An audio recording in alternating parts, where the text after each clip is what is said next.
So I was just saying it is a great pleasure for me to welcome you to these premises of the German International Cooperation Agency, the GIZ, for the opening of the Daring Cities 2023 conference. I'm in particular happy to welcome around 120 guests who traveled to Bonn in person, and I warmly greet all our participants who join virtually. Daring Cities 2023 Dialogues opens today with a two-day event here in Bonn, and this for the first time with a full in-person session since the COVID-19 pandemic. And we are very happy to be able to do this in a back-to-back sequence with the UNFCCC Bonn Climate Conference, which started last week and continues this week.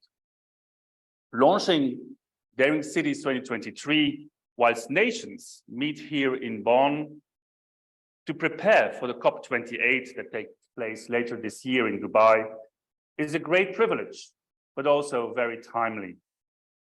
The COP28 in Dubai will focus on a global stocktake on the implementation of the Paris Agreement in its midterm so far. And nations will need to agree on the measures necessary to keep us on the 1.5 degrees track. In the meanwhile, over the past 7 years, thousands of cities and regions have declared the climate emergency, have committed to ambitious 2030 and 2050 targets, and a number of nations raised their ambitions and their NDCs through collaboration with their local and regional governments. And through outcomes from the COP26 and COP27, we have built urbanization and multi-level action as a relatively new normal into the second phase of the Paris Agreement. But still, all alarm bells on the climate emergency are on. Indeed, the United Nations Intergovernmental Panel on Climate Change, the IPCC, tells us that limiting global warming to 1.5 degrees requires global greenhouse gas emissions to peak before 2025 at the latest and be reduced by 43% until 2030. So we are left with 7 years to work towards reducing 43% of all global emissions. And this is where the Daring Cities 2023 Forum comes in from now until COP28. Indeed, until COP28 and under the banner of Stocktake for Climate Emergency, we will invite cities, towns, provinces, and regions across the world to focus on 3 priorities: the local and subnational commitments for 2030 and 2050, the urban components of the NDCs, and addressing climate justice domestically and globally. Through this model, and in practical terms, we will ask those cities and regions to transform their city halls, town halls, or parliaments across the world into a mini COP venue and connect goals and aspirations of the Paris Agreement with their communities at large and the realities on the ground. At COP28, we will make concrete offers for multi-level action to be included in the next NDC schemes of nations, and in doing so, supporting nations to attain the 1.5 goal. Daring Cities, with its kickoff today, will continue through 20 virtual sessions until COP28 in Dubai. There we will meet in person again and continue the conversation and negotiation in person. Ladies and gentlemen, let me acknowledge and thank our partners of the Daring Cities 2023. First of all, the GIZ, the German International Cooperation Agency, for hosting us here in these beautiful premises. The German Ministry for Cooperation and Development, the German Ministry for Economy and Climate Action, the International Foundation of the Savings Banks of Germany, the State of North Rhine-Westphalia, and the City of Bonn for their content and financial contributions. Ladies and gentlemen, it is therefore my pleasure to introduce to you the Lady Mayor of Bonn, Mrs. Katja Dörner, host of the Daring Cities 2023 and member of the Global Executive Committee of ICLEI. Mayor, the floor is yours.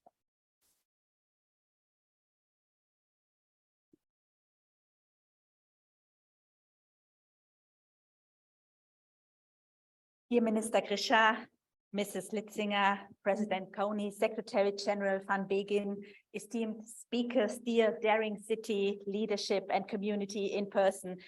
And as a mayor of Bonn and ICLEI co-chair Climate Action, I warmly welcome you to Bonn to the 4th edition of the Daring Cities Forum, bringing together cities united in their determination to overcome the climate crisis with ambitious, fast and socially just transformative action. Last night, I was both inspired and concerned when listening to Professor Imme Scholz exploring the Global Sustainable Development Report and Dr. Deborah Roberts sharing yet another wake-up call in form of the latest IPCC finding. In fact, in the second phase of the Paris Agreement, the world should be more than wide awake in the run-up to COP28 and beyond. For cities, climate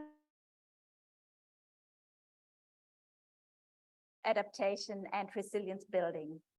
When global progress is now monitored through the instrument of global stocktake, cities have to be on board.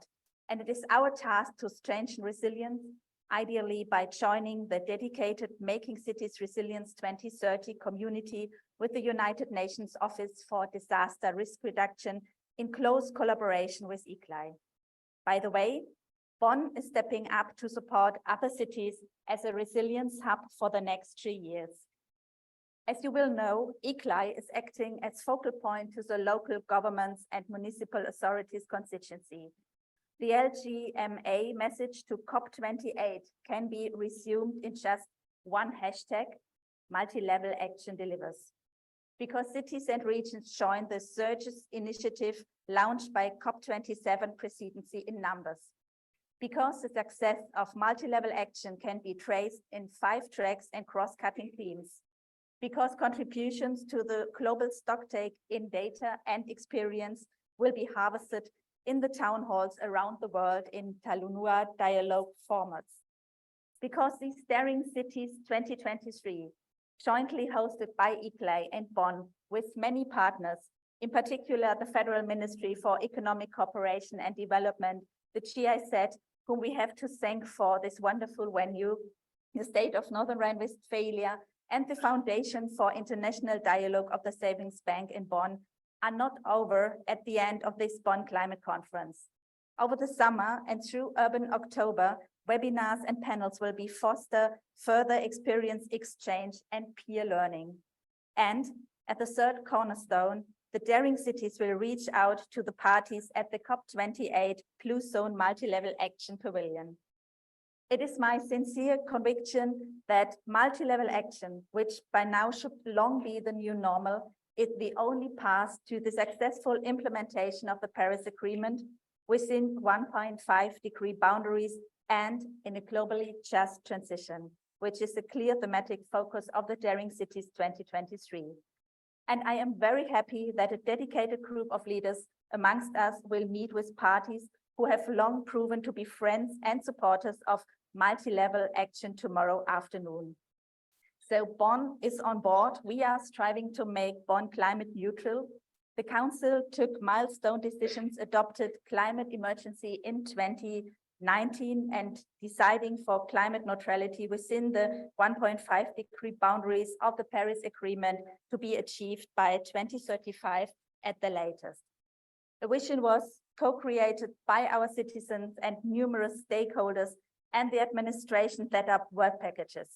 Next was a politically adopted climate plan with clear milestones and responsibilities. So if you are curious to hear more, join the roundtable later and meet Monika Hallstein, who is heading our Climate Neutral Bonn Program Office. Bonn is by far not the only city undertaking this meaningful journey. That is why I'm highly looking forward to our fruitful exchange over the coming days.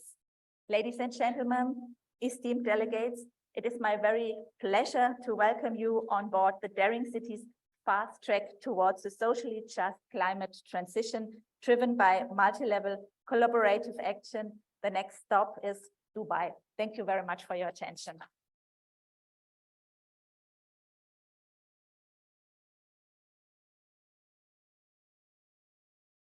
Thank you very much, Mayor Dörner, and thank you for explaining the commitments of the city towards 2035 in terms of climate neutrality achievements.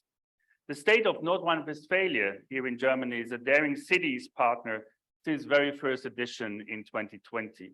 And therefore, please welcome with me the Minister of Environment, Nature and Transport, Mr. Oliver Grischner. Please, sir, the floor is yours.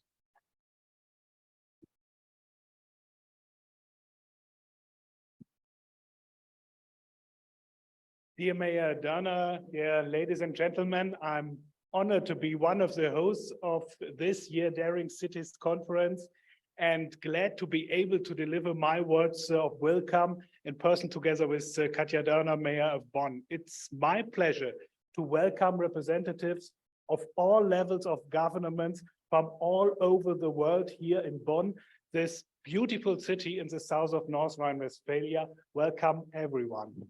How to respond and deal with the various climate crises is amongst the biggest challenges of our time, wherever you are in the world. A global perspective is therefore needed. At the same time, there's a range of regional specifics to consider, especially when it comes to climate adaptation. Deciders across all the levels of government have the duty to find strategies and solutions to cope with climate change. But it's in the cities and towns that carry a huge burden when it comes to facing the consequence of climate change. Because the world over, there are the ones having to implement measures on the ground. Daring cities seek to empower local government deciders to lead the response to climate crisis. And this is exactly what we are doing in North Rhine-Westphalia. In Germany, the states, such as North Rhine-Westphalia, are doing their best to lessen this burden and support their towns and cities wherever they can. As state government, we need to look beyond our own decentralized level of government, more so than in most unity countries. Only by working together, we can provide efficient support our towns and cities. At state level, we must always pay attention to the national and EU levels as well. In North Rhine-Westphalia, our support to local government range from soft measures such as consulting, information, education to financial support. We also attach great importance to supply of climate data, which helps towns and cities to plan and monitor their measures to react and adapt to climate change. Let me give you a quick insight of how we provide data in order to support local authorities. After 3 years of development, we released the Climate Atlas North Rhine-Westphalia in November 2022. The Atlas is a new integrated resource which provides data related to climate change, impact and adaptation for North Rhine-Westphalia. It is a digital tool with a comprehensive set of maps that display current and potential future scenarios for many climate parameters. Climate impact maps are also included. It covers flood hazards, heat load in urban areas, groundwater and drought, to single out of a few. The Atlas is still growing in volume. Our online map application is complemented by a vast set of indicators covering time series of 16 sectors, including health and planning. I'm using this example to point out the crucial support we get from the federal government. In a multi-level approach, the challenges are dealt by the national and local levels to a joint effort. The information is intended for an interest audience and for climate adaptation stakeholders. One last aspect I would like to point out. We should pay more attention to the synergies delivered by climate change, mitigation, and adaptation. Bear in mind that climate change mitigation is one of the most important of climate adaptation measures. At the same time, sustainable ecosystems, including natural carbon stores and sinks, as they can remove carbon dioxide from the atmosphere to sequester carbon over a long term.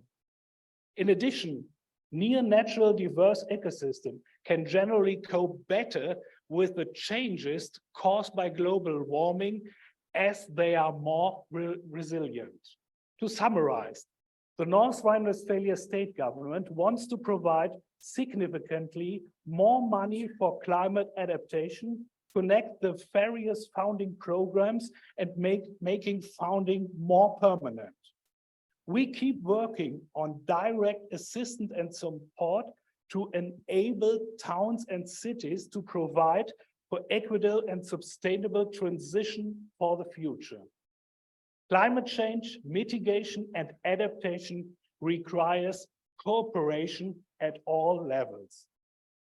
Let me seek to the former United Nations Secretary General Ban Ki-moon. He once said, climate change does not respect border. It does not respect who you are, rich and poor, small and big. Therefore, this is what we call global challenges, which require global solidarity. So, ladies and gentlemen, let us work together in solidarity. Thank you for your attention.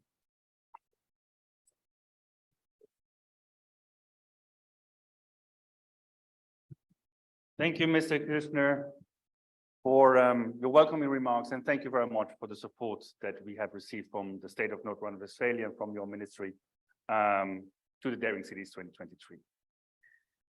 We now want to turn to two national government leaders who have been working in the Daring Cities community since 2020. Whilst responding with the urgency that the climate emergency requires, the importance of just an equitable transition and decision-making cannot be underestimated. Often those communities that are most affected by climate change and climate impacts are those to be forgotten when policy is adopted, developed, and implemented.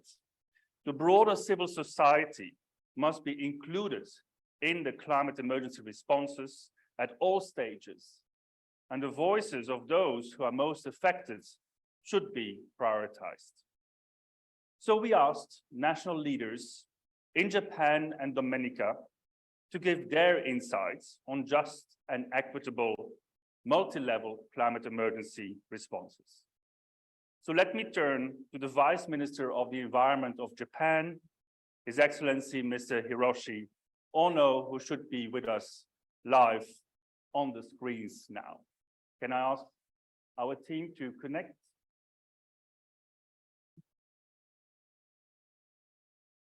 Hello, Secretary General Van Vegan.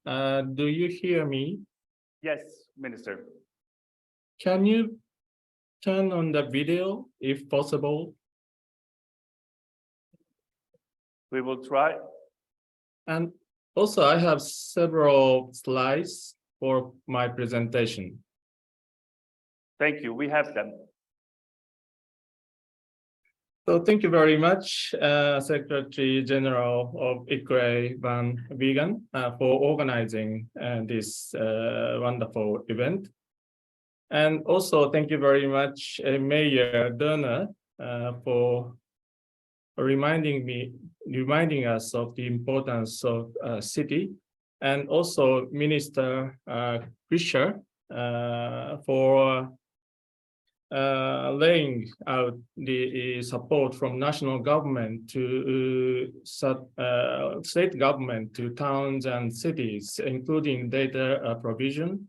And also, I totally agree that the integration of mitigation and adaptation is very much important, and also the integration of climate aspect and biodiversity as well as circular aspect is also very much important for moving forward the climate agenda.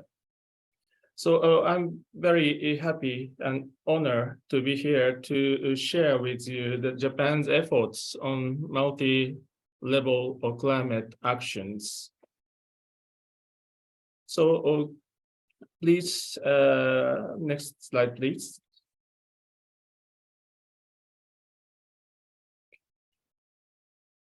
So there is no question that multi-level actions by stakeholders, including subnational and national governments, is crucial in advancing climate actions at local level. This issue was highlighted at the COP27, as well as the communique of G7 ministers meeting on climate, energy, and environment held in Sapporo this April. Next slide, please. So let me start with the mitigation side. Cities, according to the IPCC report, cities account for around 70% of global greenhouse gas emissions. And also mayors and governors have a lot of power to implement climate actions on the ground, as illustrated by the Mayor Donner and Minister Krischer. In order to unleash the potential of local government and to achieve carbon neutrality, next slide, please. In 2050 and 46% reduction of GHG in 2030, the Japanese government has formulated the regional decarbonization roadmap in June 2021. The regional decarbonization roadmap and the decarbonization leading areas aim to achieve net zero by 2030, 20 years ahead of the national goal of 2050. So far, the Ministry of the Environment has selected 62 decarbonization leading areas, which will build the models of achieving net zero in various areas, including urban, agriculture, and tourist and island areas. By 2025, the ministry is striving for selecting at least 100 decarbonization leading areas, and which will be replicated around the nation, as well as beyond the nation. Next slide, please. Some of the mega cities may have enough potential or capacities to implement their climate actions, but many local governments, including towns and villages, small cities, may not have enough capacity to do so. That's why we believe that the support of national government is crucial to move forward the local actions by sub-national governments. There are a couple of pillars of support. One is capacity development, and the second one is knowledge support, for example, in terms of renewable energy potential and local economic analysis. And third pillar, which might be most important, is the financial support to empower local governments and attract private sector investment. In terms of financial support, the Ministry of the Environment provides subsidy for promoting local decarbonization actions on the ground, as well as the ministry also established a Japan Green Investment Corporation for carbon neutrality, which supports for private companies which implement decarbonization project. Next slide, please. Our efforts is not limited to the domestic actions, but it will beyond the border of national states. We are supporting city-to-city collaboration between cities in Japan and abroad to promote sharing of knowledge and experience for decarbonization in partnership with private solution providers. So far, we have engaged with 20 Japanese cities with 47 cities regions in 13 countries, mostly in East Asian countries, South Asian countries, as well as the South American countries. Next slide, please.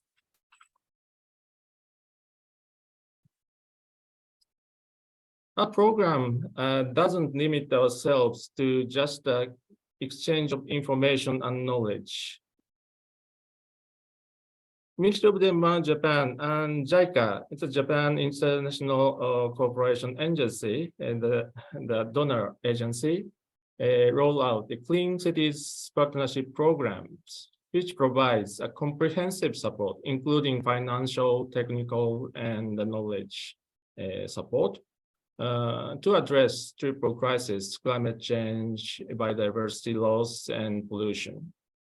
With this new program, we can provide financial, technical, and institutional support to target cities abroad in partnership with financial institutions, city governments, and private sectors. Next slide, please. On the adaptation side, next slide, please. We are also providing support to regional and national and subnational governments in terms of adaptation actions. Now we have established an Asia-Pacific Adaptation Information Platform, which is the basis and infrastructure to provide scientific knowledge and tools and support adaptation actions. In terms of bilateral cooperation, we are working with several countries. Some of them are listed below, and conducting needs assessment, climate impact assessment, and human resource development at national and local levels. We have also multilateral cooperation schemes through Global Adaptation Network and Asia-Pacific Adaptation Network, as well as Asian Institutes of Technologies. Next slide, please. Let me touch upon one new initiative on early warning system development.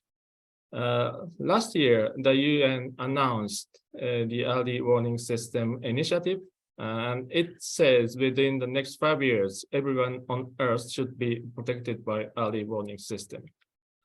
Responding to this call, Ministry of the Environment Japan promotes developing early warning systems in collaboration with Japanese company, mainly in the Asian Pacific region. So we expect that with this early warning system development, local government, national government, and private industries benefited from the provision of early warning informations with climate disaster data. Next slide, please. The final part is for cooperative actions with other partners. Next slide, please. So building on the city-to-city collaboration in the last couple of years, we have established a Zero Carbon City International Forum 2023. Co-organized by ICLEI. So with this forum, we will put together all the informations and experiences from local and national knowledge and replicate those knowledge and information towards beyond these cities. Last slide, please. Moving forward, at the G7 ministerial meeting this April, we have G7 countries reached agreement on the establishment of G7 roundtable on subnational climate actions.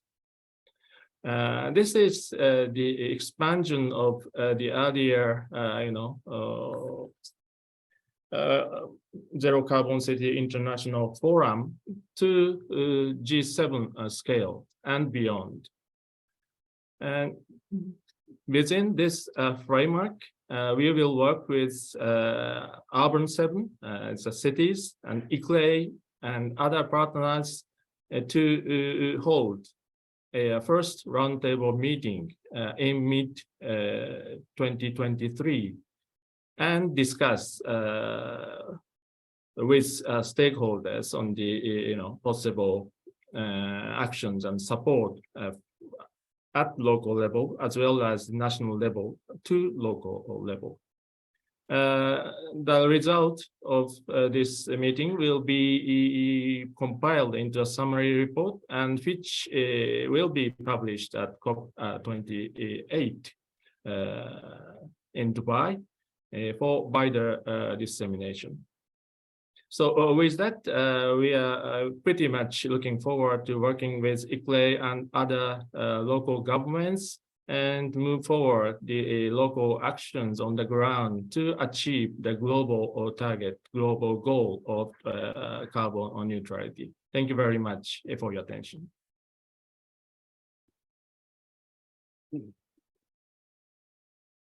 Thank you very much, Minister Hiroshi-san, for your explanations, and it is great to hear the vast program that you have been leading domestically in Japan from a multi-level perspective in terms of climate action and responding to the climate emergency. But we are also very, very pleased to see the work that you undertake internationally within the Asian region and how you reach out with your colleagues from JICA to other cities, regions, and national governments to help responding to the climate emergency, and in doing so, to look towards achieving a just and equitable transition. Thank you very, very much, Ms. Hiroshi, for joining us today, and we wish you from Bonn a good continuation of your evening. Thank you. Bye-bye for now. And I would like to call on the Chief Resilience Officer of Dominica, Mrs. Francine Barron. The floor is yours. Distinguished delegates and participants, greetings. I wish to thank Secretary General Van Beggen and Mayor Donner for inviting me to be part of this important conversation. A few years ago, when I first participated in the Daring Cities discussions, I spoke then on the impact of tropical cyclones on Dominica and what our response has been. We have seen with climate change more frequent and more intense storms and rainfall events, more severe droughts, incidents of invasive species, among other impacts. We are extremely concerned that recent scientific reports indicate that we will definitely miss the target of limiting global warming to no more than 1.5 degrees above pre-industrial levels by 2030. The impact on small states like ours is likely to be devastating. Some years ago, the Economic Commission for Latin America and the Caribbean determined that about 40% of the debt of the Caribbean was as a result of having to respond to climatic impacts. The figure now is likely much higher. Why is that so? If we take the example of Dominica, in 2015, a tropical storm destroyed the equivalent of 90% of our GDP. 2 years later, a Category 5 hurricane destroyed the equivalent of 226% of our GDP.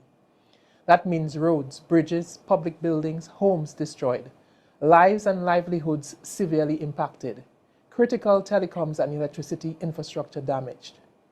When the images are fresh, when the devastation is covered on major news networks like CNN and BBC, many countries pledge assistance. But too much of that assistance is not received or is not enough. Invariably, countries are largely left to pick up the pieces and fend for themselves. Why is this unfair, and why does this require a better response? I think it is indisputable that global warming has created damaging environmental impacts.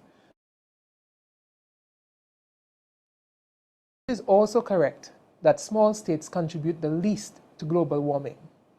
There is therefore a moral imperative for developed countries to do more to support small states and to help them to become more resilient. I wish to say to you today that small states are not just standing idly by, waiting to be wiped out by storms, droughts, and sea level rise. We are fighting to stay afloat. In Dominica, our response has been to build back better, to become resilient. Within 5 days of complete devastation by Hurricane Maria in 2017, our Prime Minister expressed the vision to the United Nations General Assembly that Dominica would become the world's first climate resilient nation. We have been working steadfastly towards that goal since then. We have created our own blueprint of what a resilient nation looks like. We developed a National Resilience Development Strategy and a Climate Resilience Recovery Plan, and we have identified 20 targets that we want to achieve by 2030. We have also ensured alignment with the Sustainable Development Goals and the Sendai Framework for Disaster Risk Reduction. In developing this framework, key for us was engaging a wide cross-section of stakeholders in discussions and ensuring that their perspectives were reflected in the documents. Leadership at the political level and commitment of the government system towards building resilience has been key, but moreover, the buy-in from the private sector and wider society. My agency was created as a specialized agency to lead Dominica's resilience building efforts, and we have worked collaboratively with government ministries and departments and the private sector to engage on several resilience initiatives necessary for us to achieve our resilience targets. What are some of the key lessons learned so far? How quickly and how far we can go is hampered by the availability and accessibility of resources. In some instances, there are no resources available. In others, the resources available are insufficient to meet the cost of undertaking projects. We have witnessed sharp increases in project cost, some of it attributable to supply chain issues and increased market prices. The combined effect of natural disasters, the COVID-19 pandemic, and the Russia-Ukraine war has meant that the debt-to-GDP ratio of our small states has soared, affecting our ability to access financing. This compounds the situation where we were already having difficulty accessing climate financing that is available due to the complex provisions put in place to get to the point of drawing down on those funds. Building resilience also requires a sense of urgency. It requires a rethink and retooling of the public service. It requires a whole-of-society approach where communities are assisted to become more resilient, where private sector entities and individuals place emphasis on making their livelihoods more resilient. An important key result area for us has been the development of a robust economy. This has involved us actively pursuing opportunities to diversify the economy and look into new areas particularly to spur our green industrialization. As a country with significant geothermal potential, we are developing this resource to meet our resilience targets of 100% power generation from renewable sources by 2030. We will also use this to catalyze our engagement in the development of green hydrogen, green ammonia, and other green products, and create an ecosystem of businesses utilizing the excess heat produced. If we are interested in the development of small states, then initiatives like this must be supported. We must share our knowledge, technology, and resources to help small states implement the plans they already have to build their resilience. In facing this crisis, we also understand the importance of developing an enhanced collective consciousness among our citizens, fostering a deeper understanding of the interconnection between our actions and the health of the environment. It is clear that in order to achieve this result area, we must prioritize climate literacy in our schools, college, and communities. Education opens a door to innovation, encouraging the development of new technologies and solutions to the climate crisis. It is about instilling a sense of shared responsibility and encouraging our citizens to work towards sustainable practices. A people-centered approach prioritizes the well-being and needs of individuals and communities, ensuring that no one is excluded or left behind. It involves engaging and empowering local communities, our indigenous groups, our Kalinagos, and marginalized groups. This way, we have ensured that the strategies and policies we implement are both effective and equitable. We seek to be proactive and not reactive. This is why we have engaged a structured, holistic, and all-of-society approach to address our vulnerabilities, build resilience, and reduce the damage and destruction caused to our economies, lives, and livelihoods by extreme climatic events. By adopting a comprehensive framework that addresses the social and economic dimensions of climate change, we are on our way to creating a sustainable and just future for all. We must act not only for our sakes, but for the sake of our planet and future generations. We are therefore happy to participate in this dialogue, as we think it is critical that the voices of our small states be heard, considered, and acted on as we collectively tackle the climate emergency. Thank you.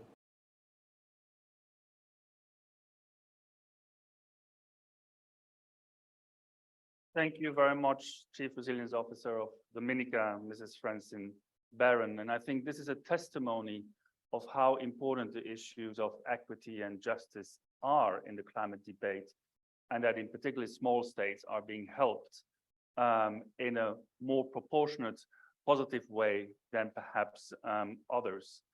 Dominica, in particularly, since the start of Daring Cities in 2020 and the inputs and participation of Ms. Barron in these dialogues, also within the COP with us, have not only demonstrated the urgency for a country or a state such as Dominica to act and to be helped and supported, because the climate impacts have just increased as we speak over the last 4 years. So we, from our side at ICLEI, we are working with a number of small states, because while they are states, they are very often as large or smaller even than the city of Bonn. And we feel it is important to work with those small states and to actually deliver a peer-to-peer exchange between cities and small states to advance on the climate agenda. Ladies and gentlemen, with this, I would now like to hand over to the facilitator of our next panel, Mrs. Maria Jose, who is the head of the Climate Support Program here at the GIZ. Mrs. Bode, the floor is yours. Thank you so much, Gina, for your kind introduction. And I would like to call to the floor Deborah Roberts, Karen Kumsi, and Heike Witzinger.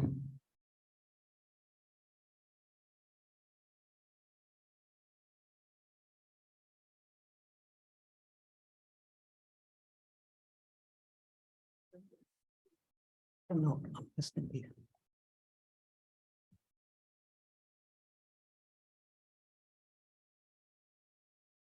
Perfect. Thanks a lot, Gina, for your kind introduction, and a very warm welcome to our panelists, and also to our distinguished guests from all over the world, to this panel called Multi-Perspective Reflections. And I'm very happy to see Deborah Roberts, Karl Consil, and Heike Litzinger. I do have a lot of questions, and I'm very interested in your points of view. So let's start with you, Deborah, if it's okay for you. I have two questions. So you're the co-chair of the IPCC Working Group 2, and you are the lead author of Chapter 8 on urban areas in the IPCC First Assessment Report. And so from your findings and own experiences, what are the biggest challenges that cities are facing, not only in responding to the climate emergency, but ensuring that they are doing so in a just and equitable way for their communities? And the question would be, the other question, what do you see as the most important steps that can be taken to address these challenges?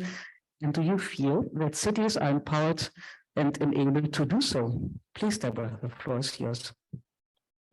Good morning, everyone. I'm trusting you can hear me, right?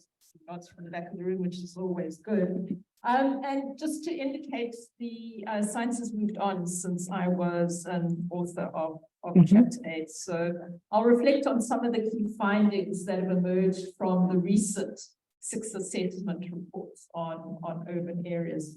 And I think the first thing is we've got to look at an overview. I don't think we should in any way underestimate the challenges that cities face, because we are dealing with a polycrisis. It's not as if everyone in this room is only dealing with the issue of climate change. Every city has to deal with climate change, has to deal with biodiversity, it has to deal with developmental needs, it has to deal with economic pressures, and it has to deal with growing challenges related to equity. So the first thing is, it's tough out there. It's tough at the grassroots, and I don't think we should underestimate that. What does the science tell us about how we characterize some of those challenges? Well, cities are really concentrated on people, economy, and infrastructure. Now, infrastructure is under threat from both extreme events and chronic events. And this means that we are impacting on supply chain, we're impacting on the world's economies, but importantly, those impacts on infrastructure tend to have the most impact on the most marginalized. So we have this issue of equity becoming a very strong narrative in the way we look at our cities. If we think about the economic costs of extreme events alone, the IPCC indicates that that's on the order of about 210 to 280 billion per annum. So we can see the extent to which our infrastructure and our economies are being impacted. What is really important, though, is we need to think about the fact that a bulk of our urban growth currently, particularly in the global south, is adopting a different form. It doesn't look like Bonn at all. It's largely informal. And UN Habitat tells us by about 2050, about a third of us could be living in informal areas. And so this is an additional challenge that cities now face, because if you look at the guidebooks, the toolkits, they're all set up for cities that have got a traditional city hall, they've got a mayor, they've got councillors, they've got an administration. What do you do with cities that are largely informal? What's the rule book for dealing with those? And that's a particular challenge for us. There are also particular signs of progress. We're seeing a lot more adaptation and mitigation plans emerging from cities, but there's a huge implementation gap. So we're seeing the plans emerge, but very little implementation following that. And that's very significant. In some parts of the world, like Africa, you don't even have the plans emerging. If you look at the IPCC's assessment report, about 89% of the cities above 1 million people do not have an adaptation plan yet. And Africa is one of the most vulnerable regions in the world. Lack of financing, of course, is an ongoing problem. And of course, that financing often doesn't end up in areas that are informal and underdeveloped.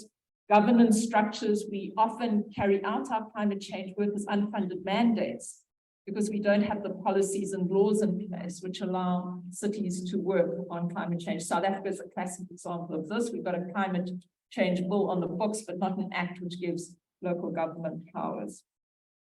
So what is the way forward? I think what we have to do is try and find purpose in this challenge. And there is no silver bullet. There's no one thing, no one technology, not one policy that is going to come in and save us from these challenges. It's going to have to be a basket of very diverse tools. And what the science tells us is that we need to be focusing on co-production of policies and laws. So the people who are marginalized, those who live in informal settlements, need to be brought to the table. And this speaks to new forms of governance that may be necessary. We need to ratchet up implementation. And that's really challenging in this environment where there's not necessarily always multi-level support and the financing is not available. So how do we better utilize the resources we actually have at the local level to drive implementation? A big challenge for us is we're not monitoring and evaluating what we're doing. So where there is action, we can't make statements about how effective that action actually is. And this is hugely problematic because if we look to the latest science, particularly the work of Working Group 2, indicate that there's a very real threat now in the field of adaptation for maladaptation. So unintended consequences coming from our adaptation action. So it's not good enough just to act. We've actually got to determine whether those actions deliver what we need or whether in fact they increase inequity, increase greenhouse gases, side effects, and to moderate that. It's also really important when we think about local governments, we tend to focus on urban and city areas, but again, the science is pointing to the fact that there are very strong connections between the urban and the rural. So the question is how, in terms of governance, do we better link those two so we can better plan? We also need to think about education as an absolutely vital tool. If you look at the continent of Africa, currently our literacy rates, so the percentage of people who actually know about climate change is anywhere between 23% and 66%. In some places, it can be as low as 3%. So fundamentally, people don't know about climate change. And if you don't know about climate change, you're not going to be able to respond. So education is critical. But perhaps the most important figure in the IPCC's reports is in our synthesis report. It's the fact that emissions have to be reduced by 60% by 2035. So everyone here this morning has quoted the 43% by 2030, but in fact, that's not the most important figure. The most important figure is the 60% by 2035. And why is that the most important figure? It's because that will be the end of the second round of NDCs. So those NDCs have to be prepared next year, and they have to be communicated in 2025. So in order to deal with this very challenging situation, put in place this diverse set of tools that the science is pointing us to, it's literally the next 2 years that are the most critical, in which we have to influence national governments, in which we have to ratchet up our ambition to ensure that 60% by 2035. Thanks very much. Thank you so much, Deborah. Also for your interesting, encouraging insights, but also asking us to find purpose in those challenges. So let's move on to you, Kankusi, climate ambassador from the Gyeonggi province of the Republic of Korea. So as a climate ambassador at the provincial level, with experiences from national legislation as well, do you see the greatest difficulties in cooperation between levels of government and harmonization of national policy and local action? And my second question would be, what special role can the regional level of government, in your case the provincial level, play here, especially in ensuring that climate emergency response is being planned and implemented in a just and equitable way?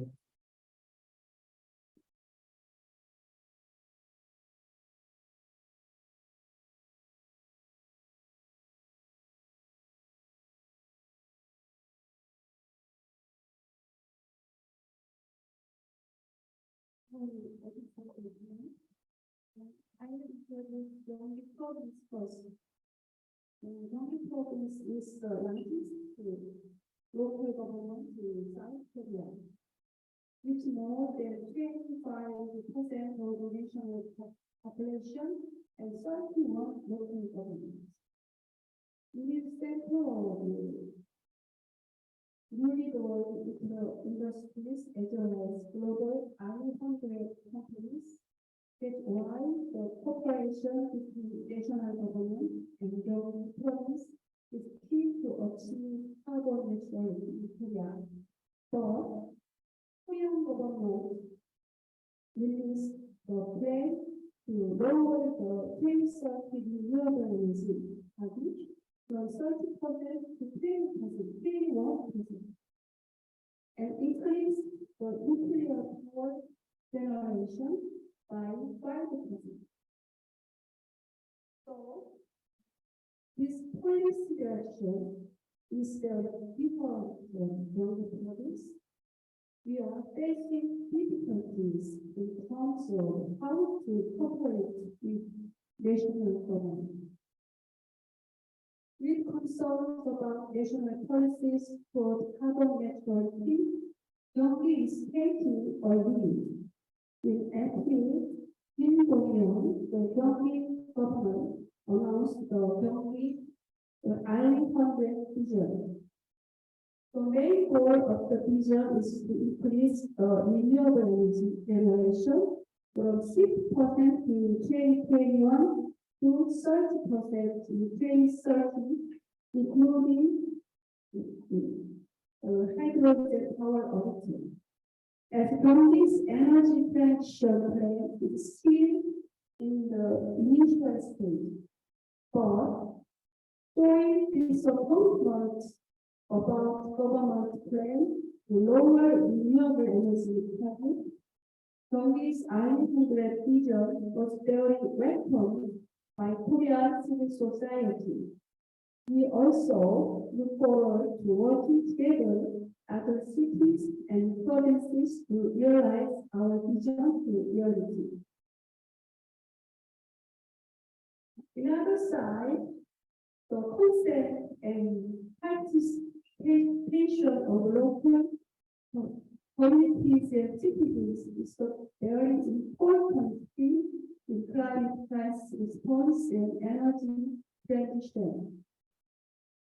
Gyeonggi province is the home of many industrial parks and companies, so it is expected that local communities, including workers, will be hit by negative effects such as job loss and economic slowdown. As a result, just transition is a very important issue for our province. To handle just transition, a social dialogue platform to engage various stakeholders in very important as it requires comprehensive solutions related to climate, industrial, and local challenges. Therefore, Gyeonggi established a Gyeonggi Provincial Residence Committee with 320 people from 31 local governments. The committee will play an important role in sharing and spreading carbon neutrality policies of Gyeonggi province among residents, as well as collecting opinions of people and local communities. I hope we can also learn from other local governments about how to work together with their people to deal with climate change in a just and fair way. Thank you.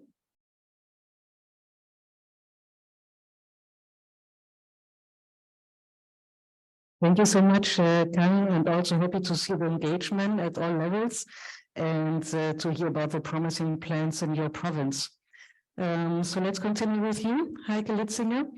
Heike is Head of Division of Urban Development, Mobility, Circular Economy at the Federal Ministry for Economic Cooperation and Development, BMZ, in Germany. Happy to see you again, Heike. So how is the German development cooperation ensuring that the climate emergency response measures you support are being planned, implemented in a just and equitable way for the respective local communities? And my second question is, to what extent is BMZ providing capacity building or other support in this area?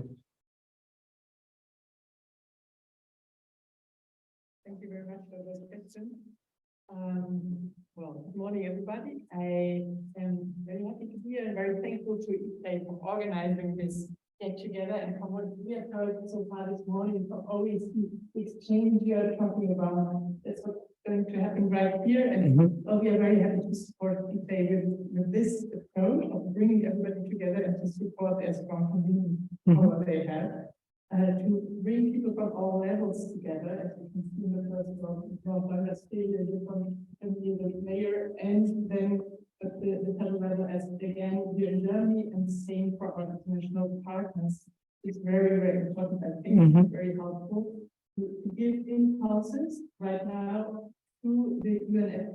People see negotiations which are ongoing right now here in Bonn. First time this year it really worked, and we can have it back to back in person. We hope that we can, like, with our conference here, give some impulses and put on the agenda exactly how IPCC has done it with its report, how important the urban level and the subnational level is for the challenges we are facing with the climate crisis. What are we doing exactly in our ministry now? In the first place, our minister has really put a priority on just transition. Because we exactly as both you described it and others have described it before, we cannot have a transition toward a climate-friendly economy, climate-friendly cities, climate-friendly mobility, without making most vulnerable groups as well profiting from this transition as the stronger economic groups in a given society. First point, priority, just transition. A second point I would like to stress is that we have been for quite a long time now in this ministry been working on the priority of decentralization, because we think in Germany we have made good experience with rather decentralized structure in our country, and we try to share with our partner countries those experiences we have made here. We all know that in Germany, as every other country, will always be quite a struggle then how to distribute financial means, competences among those different levels. But on the other hand, we all know that if decisions are taken as closely as possible to those citizens which are most affected by them, and when they can participate really directly in their local communities on a regional level, and then finally on federal level, it might be helpful to take the right decisions. So decentralization, second point, is an important issue with our partner countries in our development cooperation. And the third point, which we are working on in our division, which is in charge of sustainable urban development with our ministry, is access to finance. We've been talking a lot about the financial gap and the implementation gap we have on the municipal level, or on the subnational level, in many of our partner countries, as in Germany sometimes as well. We are really convinced that, well, many cities worldwide, be it smaller, middle-sized, or big cities, have great ideas how to tackle mitigation and adaptation, but then they need, on the one hand, the really capacities to develop those plans, those ideas, and then the access to finance. And we think we have set up instruments, initiated them, been concentrating on this access to finance since a decade until now. One instrument is together with the World Bank and the European Investment Bank, the Cities Climate Finance Gap Fund, which helps at an early stage to prepare projects by cities and then make them bankable. So try to define which criteria do we have to fulfill to prepare a project in such a way that we can find financial means with either the development banks or even investors. And another instrument which is working in a quite similar way is the C40 Cities Finance Facility, which has an even stronger aspect of capacity development in its structure and assist a given city with a technical expert during the preparation of the project and then during the financial needs. So I will leave it at that for thank you. Thank you very much. Maybe we have some time for Yes, please. Thank you so much, Heike, also for sharing with us what BMZ is doing. So we still have some time, a few minutes left. So if you're okay, we could open up the floor for some questions from the audience. I have like very interesting insights and information and wonderful panelists. So any questions from our guests and participants? Don't be shy. Icebreaker. Is somebody? Thank you. Thank you so much for the amazing insights. And I just want to question for both. So Barbara said, like, the science tells us that cities are different, which is typical. Like, we're working in the MENA region. So discussing just urban transition is not always a priority because there's always something that foresees that or oversees that. And then when it comes to finance, the financial instruments, don't you feel like sometimes we're talking into silos? At the intersectionals, specific agenda items that are related to mitigation, adaptation, but we never go to the specifics of implementation on the ground. And with financial instruments, most of the time, with all due respect to what's happening, it stays on paper. Strategies, plans, but never implementation. It's always for, like, in the near future, we'll do some implementation on the ground. And most of the time, we always act when there's a disaster. We never protect rather than we actually do something. So where do you foresee, like the MENA region, for example, with all the challenges, especially added to the political instability, where do you see the opportunities for a just urban transition within the cities of the MENA? Thank you. Thank you so much for a question. Does your question go to one specific panelist or to the round of experts? Okay.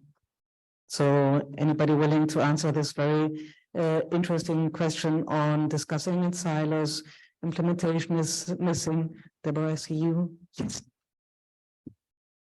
Yeah, and points all well taken. In fact, the science has started to try and break down the silos, because even the science is siloed. If you look at the IPCC reports, you get, 4,000 pages of physical science, 4,000 pages of adaptation, 4,000 pages of mitigation, none of which would be read by anyone at that length. But what we have started to develop are concepts of climate resilient development, which indicates that the only way forward to deal with the multiplicity of challenges is to have to do adaptation and mitigation together, because that's the reality on the ground. There isn't a local government official who can afford to separate one from the other. We have to do it all, but with a view to achieve sustainable development so we can bring in the equity and justice elements. So I think that's absolutely vital. In this assessment cycle, we also started to try and use the science to underscore the importance of implementation. We began feasibility and effectiveness assessments. And this is really important because generally the science will say you've got a range of options and it will provide you with a shopping list. I know as a policymaker in my day job, because I'm a local government official, a list of things doesn't help me. I need to know what works in my city over what timelines. And we've begun looking at that kind of analysis. There's a real drive, I hope, in the 7th assessment cycle that science will focus on implementation. Determining what works where under what conditions, because something that might be socially acceptable in one region won't be in another. The financial needs will be different across the board. I mentioned in a sort of input I made last night, there's also the opportunity of a special report on cities, which has been agreed to by the IPCC. So with this move of science towards looking more closely at implementation and a stronger focus of the science on the local level, I think that can be a really important narrative. But for the MENA region, I mean, it really highlights some of the extreme problems that I spoke about. If you look to the synthesis report of AR6, we really have to begin worrying about the existential threats to the MENA cities from extreme heat, lack of water. And so this is I know we use the term climate crisis, but there's climate crisis and then there's climate crisis. And I think that's where some of these hotspots deserve special attention, because we'll get some of the greatest injustice in the world under those conditions where you physically can't live in areas. It's simply too hot to be outside, to work outside. Livestock won't live. It'd be impossible to grow crops.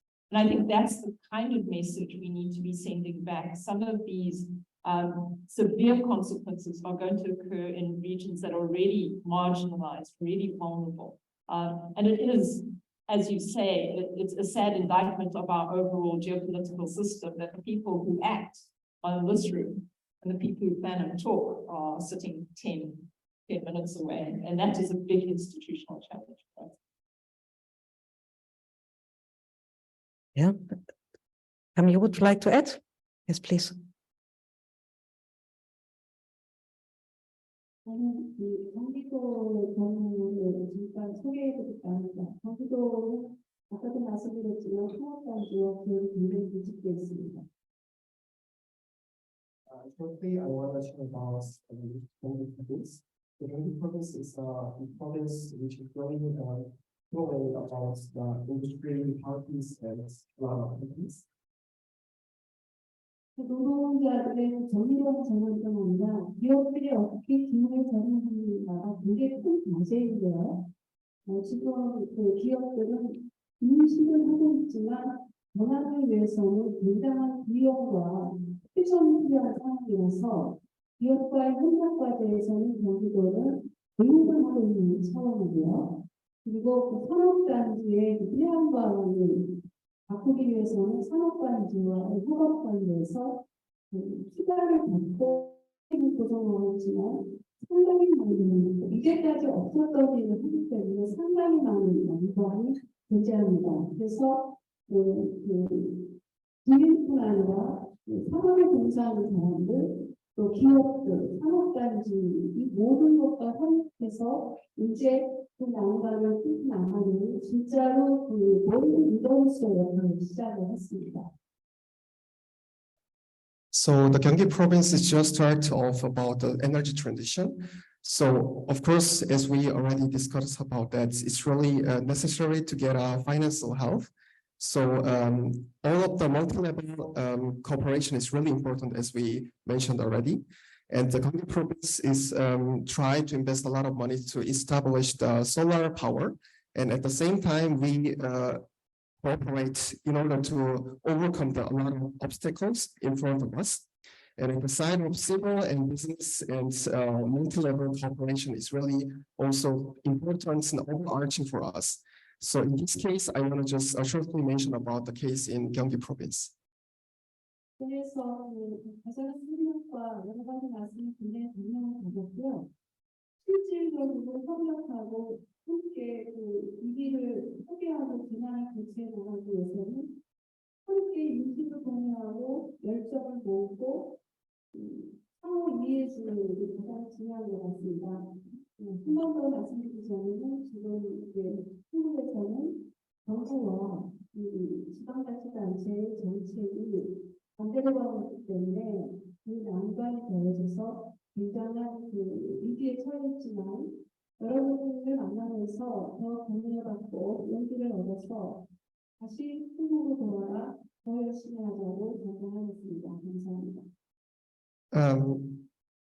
I want to mention once again about what I really get from this discussion. At first, I'm really impressed about this, the multi-level cooperation and for the environments or climate crises. And there is a lot of policies what we share today. And I think, first of all, we have to put the main card for the perception and passion and inter-cooperation for overcoming this really big the agenda or table what we have to tackle. And actually in the Korea, there is a kind of problem. There is huge policy gap or mindset gap between the central governments and regional governments.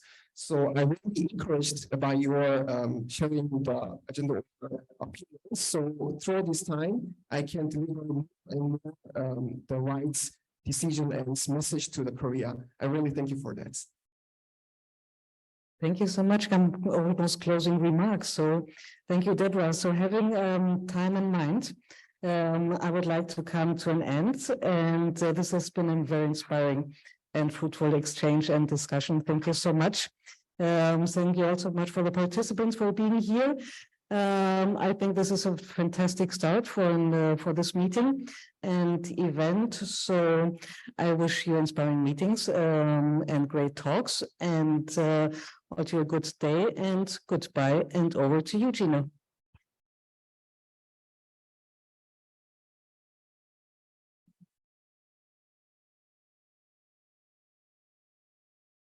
Sorry, I'm not Gino, but just some logistical announcements before we go into the next networking break.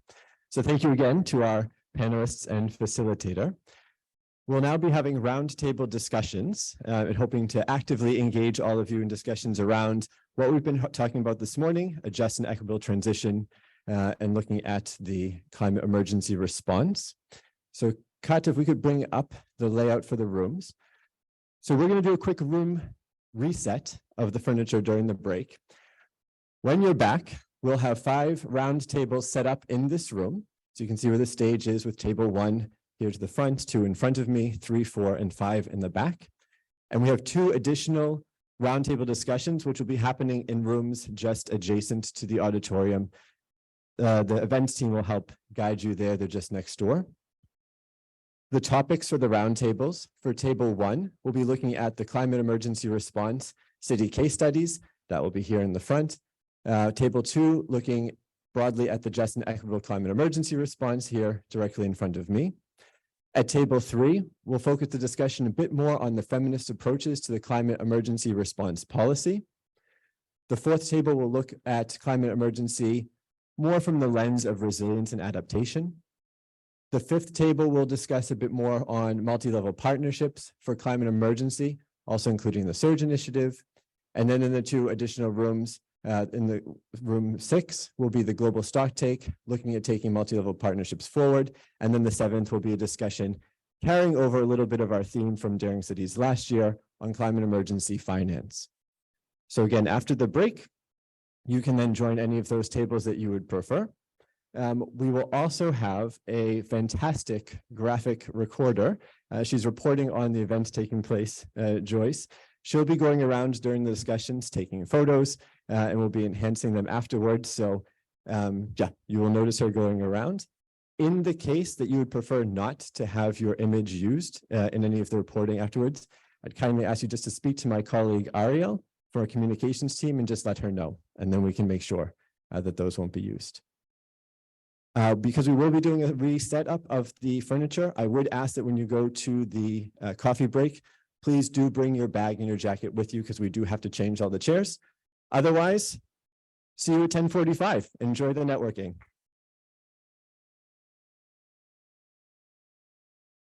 So if Joe, can we still have 5 more minutes of some spillover? Because I'd like to now this time invite our leaders on stage.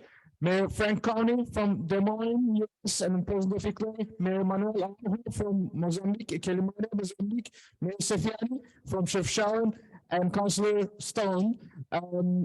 As a brief, let's say, reflection on what you heard, but also any activities that you are planning, you have been walking this talk along with us, please join with me.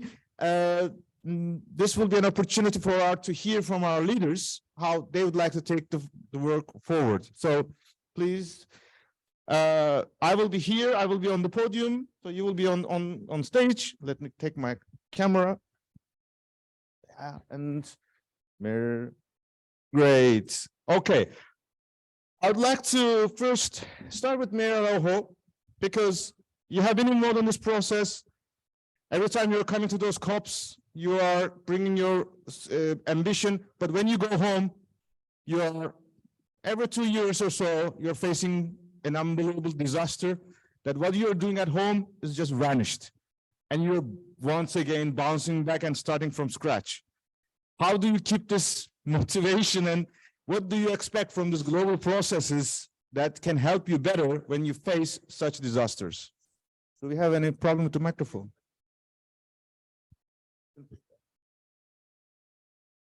Well, thank you very much, Dino, for bringing me to this very great panel. Well, I think that you just hit on the issue, because at some point when I received the invitation to come here, I was like, why should I go? Why should I go? Because for the last 5-10 years, I've been attending all the meetings, all the COPs, and giving my input into it.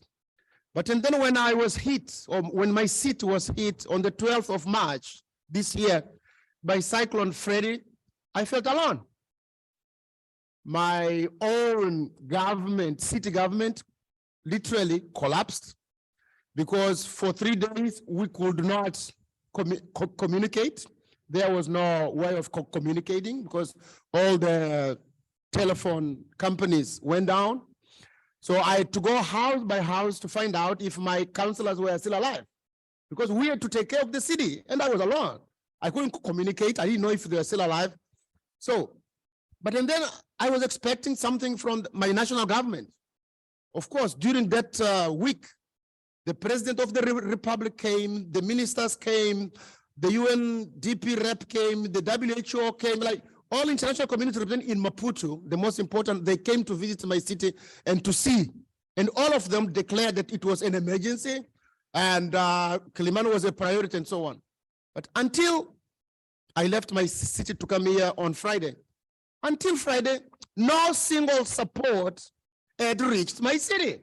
So the citizens start asking me, like, what are you doing with all these trips? Like, you know, when we need support, we are on our own. So it's like, that's one question that's really like, you know, keep going into my mind. And sometimes I think something is wrong, because when there is a disaster, we need to have resources available at a very speedy,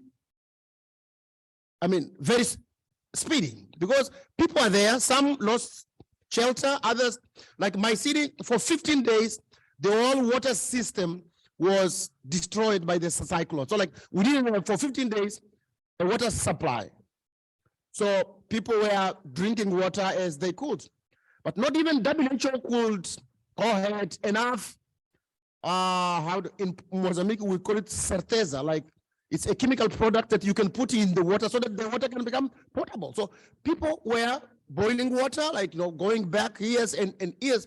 So like none of the infrastructures, not local, not regional, not national, not even international, were prepared and ready to support. And what even challenged me more was that the city of Beira, 4 years ago, faced the same situation with Cyclone Idai. And if you fly over Beira or you go to Beira by plane, you still see that 70% of the houses destroyed are still in the same way as 4 years ago. I think that the architecture needs to be challenged and needs to change. We need to have rapid deployment systems that will answer to the real issues about, we are talking about loss and damage. But like in our team today, we are discussing finance. I was surprised by the amount of money which is available. But there is asymmetric access to information. Most of the cities don't know what is happening or don't know how much money or where is this money. Second, there are barriers of entry.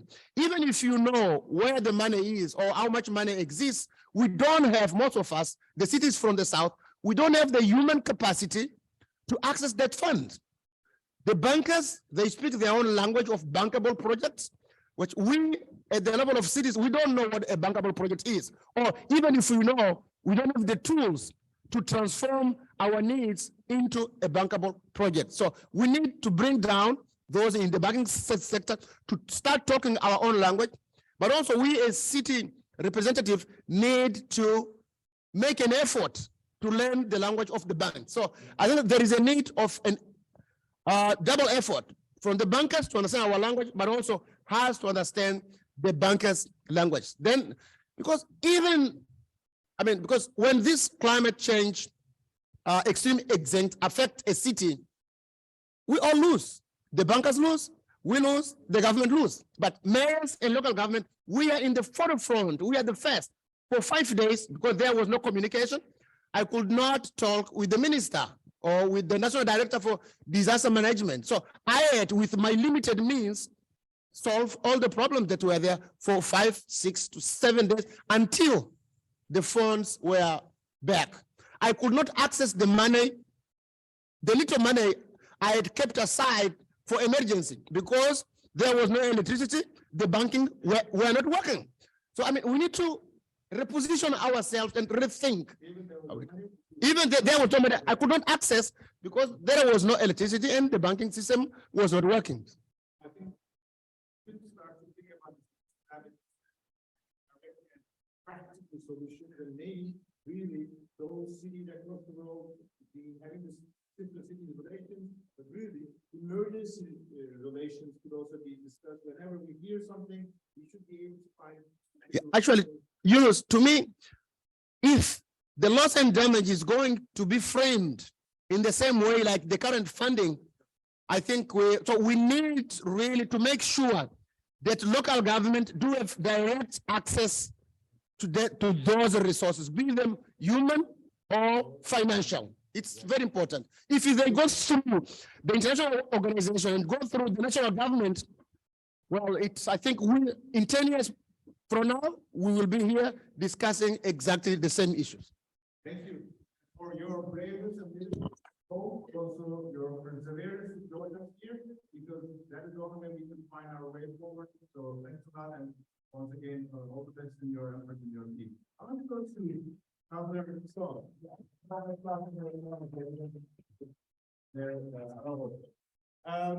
Councilor Stone, one of the things that we did not discuss today too much is also the nature and how we could build upon it. But I know you are working on this for years and years, and last year we also have achieved a bit of progress. Maybe that will be one of the topics that we will bring more into the debate. Maybe you can either comment on this or anything that you heard from the previous reports today. That could be something that you can also share your views with us. After that profound reality check from my colleague here, interest in nature is growing globally. It's growing in my region, and the COP15 in Montreal last year was really pivotal and very optimistic moment. But rather than talk about that, I'd just like to reflect on a comment from Deborah Roberts this morning when she talked about new forms of governance needed and co-production of policies and rules. And I think she was talking about places where there is not much governance or no climate action plans. But I think it's just as important where there are plans, when we're talking about firstly a just transition, but also how to get multi-level action happening.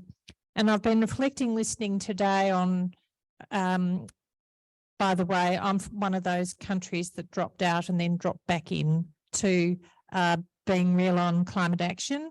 Thankfully, we're back in, but things are still very slow, and there's no interest really in my country demonstrated on multi-level action. So how do we at local government level push that along? And I think one way, I was talking to someone before, is actually to get community support where that's possible. So thinking about new forms of governance, listening to the work being done in the city of Bonn on the Future Bonn project, which sounded as though it was a kind of deliberative process where a group of citizens and civil society were involved with the local government developing a plan, and there's a lot of synergies between the local government, what the community comes up with. I also spent a lot of last year doing a bit of work on deliberative democracy around the world and speaking to local governments who had used citizens' assemblies, particularly on climate change, and how impactful those were. So the whole notion of not moving away from doing to our communities and doing things for them to doing with, and the idea of co-production seems very powerful to me. as a way of firstly addressing social inequity, because in these sorts of processes, everyone is around the table or everyone is represented. People at running citizens' assemblies say they'd walk in and it just looked like their community. They'd have a representative group that was their community. And secondly, they get decisions that everyone can live with generally. They're often innovative and doable. But thirdly, I've just completely forgotten the third thing because I would distract myself with the second. I'll have to stop there. But I do think governance is really, really important in terms of, thirdly, they put pressure on the next levels of government for multi-level action. So I think that's a big takeaway from me, and it's also something we're exploring in Oceania. Especially, I think, the years later, for the first time ever in Australia, we have seen how this kind of event, when they travel around the world, they really leave a legacy that changes society or understanding. So let's hope that this dark picture that we have will be hopefully changed for the good when COP goes to Australia, and we will make some good legacy from that. So now let me come back to our two leaders who hopefully will give us a bit more good news, because they are living in areas that are a bit advanced in terms of their multi-level action in Morocco, and Mayor Sefiani has also been active in so many of our efforts, especially in Sharm el-Sheikh, and now he's taking over with some additional efforts in terms of his region and his country. Mayor Sefiani, the outcome from Sharm el-Sheikh, how you see that? Can we still convince Mayor Araujo's to believe in this process, and what are you doing in your region now? First of all, I agree as a city ask us projects for programs.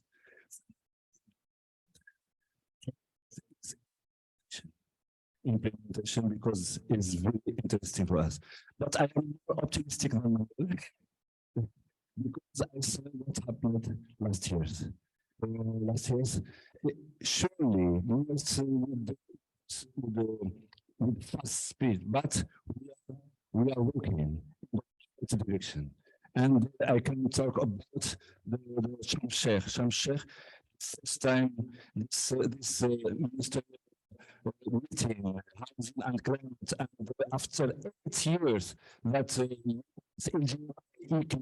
and other members and partners of engineering claims. So it was a good news. So the SURGE initiative is very important, and the presidency of COP27 with human habitat, with support of ICLEI and engineering is in the next COP20 in Dubai, that will be seizing this initiative, and more countries and local governments committed in this initiative. After we talk about justice, etc. But after years, last year, last COP, we have announcement. We know that we don't have the details, but we hope in COP28 there are more details, and we hope that more implication of local and thank you for all on talk that working on that. I am more optimistic because one city with the support of GCOM, thank you GCOM, and it is a GAP fund, and we are working on that, and the support of UNCV, and that equally in all continents are working on that, and we have listened, for example, to be more optimistic, one system with equally. So there's something in the ground. But we more acceleration, more Vitas, yes, more. That we need to be more activists. And thank you for our president of Italy, because what will leaders and leaders, local leaders and activists. I remember we have something and all the our national government and institution looks to us. It will be very good that local leaders, activists, and finally, I think it will be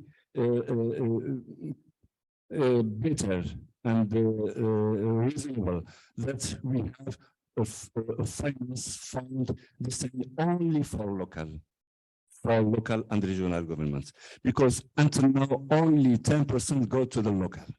So we don't need only window, specific for local and regional governments. And last information, in less than 2 weeks, we will organize in my country, in Tangier, in my region, the military meeting. His name is a MedCop to prepare this region to COP28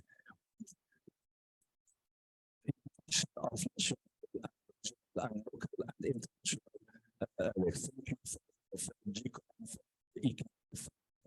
Thank you for supporting us and it will be to bring us in 2023.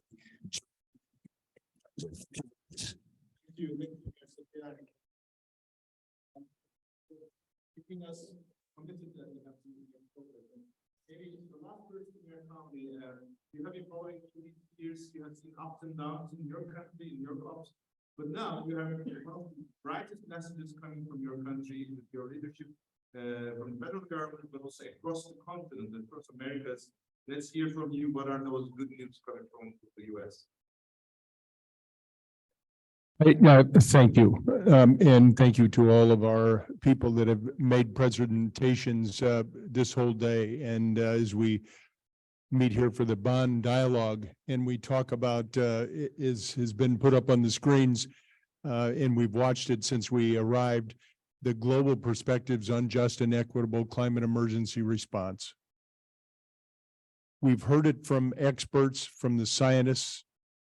We know what the situation is. We know that at every level of government, from the national level to the regional level to our local level, we have to work together to come up with a response. I will say to Eunice, your question, we feel somewhat enlightened and heavy load lifted. We got a new administration in 2021 that recommitted to the Paris Climate Agreement. We had another individual who I will describe as an orange-haired guy who opted out. But he couldn't do it till the end of 2020. And so immediately after his opting out, the new administration jumped back in. But they not only jumped back in with a verbal commitment. Since that time, they have put dollars, real dollars, billions of dollars implementation, what it is that we need to do. And I will tell you, very much, at least to me, which was so important, we got some of the funding directly to the local government as opposed to in the United States through state government. Some still comes through that path, but we have benefited as a result of some of those individual commitments from the federal government directly to us. And I think that they realize with our conversations that we've had, whether at Sharm last year, when the State Department was there and presented, and they were present in Glasgow, they have been engaged, especially with this administration. They understand what the global circumstance is, how that we're all in this together. From city to city, to region to country, and that we all have to work together on this. There have obviously been some issues that have happened around the globe, and we all are aware of that with war in the Ukraine. And what do we do? How do we work together to get beyond that and work together to help those people that have been so adversely impacted, not only in those countries, but some of the others that were supplied with resources from either the Russia or the Ukraine or some of the other areas. How do we work together to reestablish that? At our local level, we have done a lot of work. We worked way back when with ICLEI and the United States Green Building Council to put together plans around the country, and we started out with what we called star communities, where we looked at all of our issues, our problems. How do we analyze those? How do we begin to put a plan together to implement solutions, and how do we track that? And certainly with ICLEI, we had clear path. We laid out what our inputs were. We put out a plan, and we have looked to what we're doing. We are redoing that plan now to a new one called ADAPT DSM. And so we are proud to begin to continue to move forward and see what we can do. And we're trying to involve our citizenry, our businesses, and our local government, our educators, and all of us talking together, working together on where we are, what the future looks like. And quite frankly, that's how it happened. And I will remember, as I look out here, those of us as individuals, whether we represent science and education or we represent local government, and especially those of us, I will say, with ICLEI, we are all about local government. And even though we are Cities for Sustainability now, we were originally the International Council of Local Environmental Initiatives. And I still hold that deep in my heart and head. Because I've got to tell you, I remember as we were thinking about what happens and we were watching, and we, all of us who were, if you don't mind, I remember being in Copenhagen. And we all had great expectations about what was going to happen. Everybody was excited and all the protesters were out in the streets. But they weren't protesting against the work that we were doing. They were supporting everything. Green, healthy food, looking at indigenous people, looking at women, looking at labor, looking at everything. Everybody was out there saying, yes, we need to do this. Young people were marching up and down. They had billboards that showed youth, said, this is the future. And again, that comes back to education, some of what we were talking about here today. But I'll tell you, that was just conversation. We need to move beyond that conversation because nothing happened in Copenhagen that made a huge difference.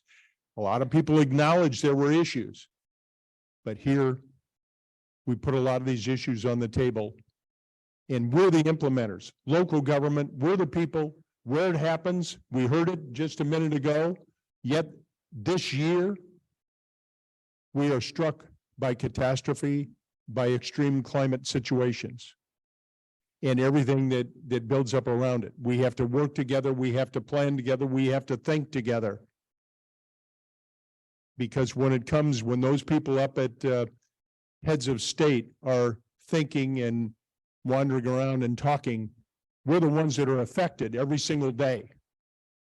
We're affected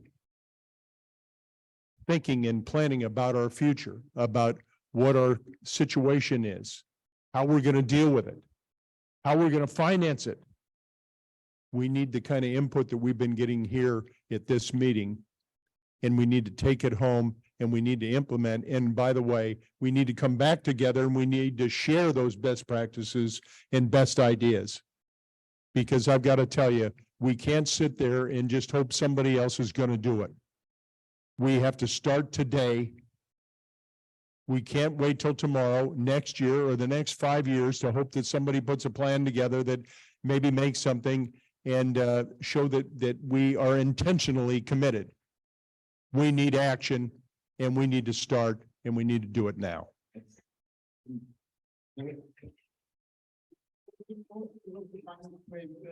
in the US, a couple of weeks before, we had the first City Summit of America, one of the legacies that we had first time ever in a national government in foreign affairs, a subnational diplomacy representative, which is really giving this notion that really innovative practices are coming up and like to have this kind of models everywhere. I'd like to invite you for a warm applause for all our leaders, and which is conveying the message from the ground. So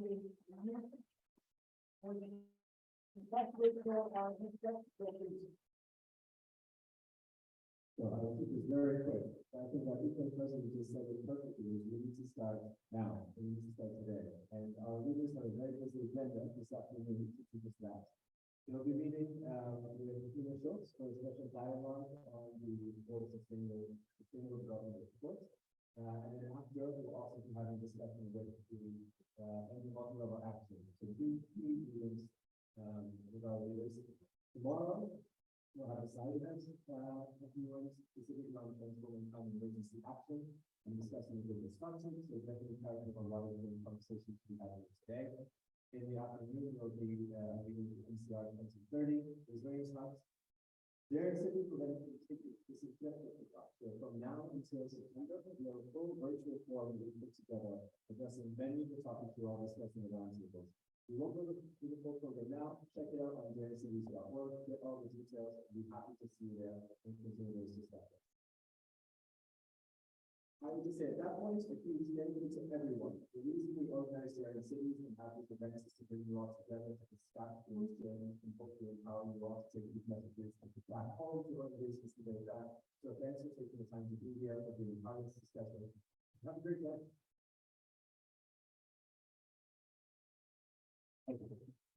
So thank you, and we will be gradually starting to take our way to the afternoon. Everybody has their agendas. We will also be completing our agenda. Thanks a lot, and I'm staying back for the